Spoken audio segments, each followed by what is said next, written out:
So now you're going to see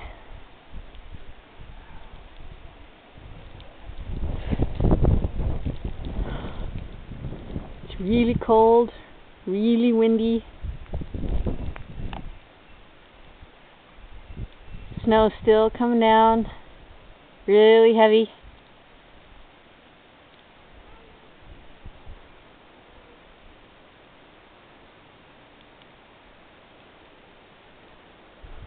I'm not even going to bother venture out any further than this. My husband just shoveled, and the car is already buried again.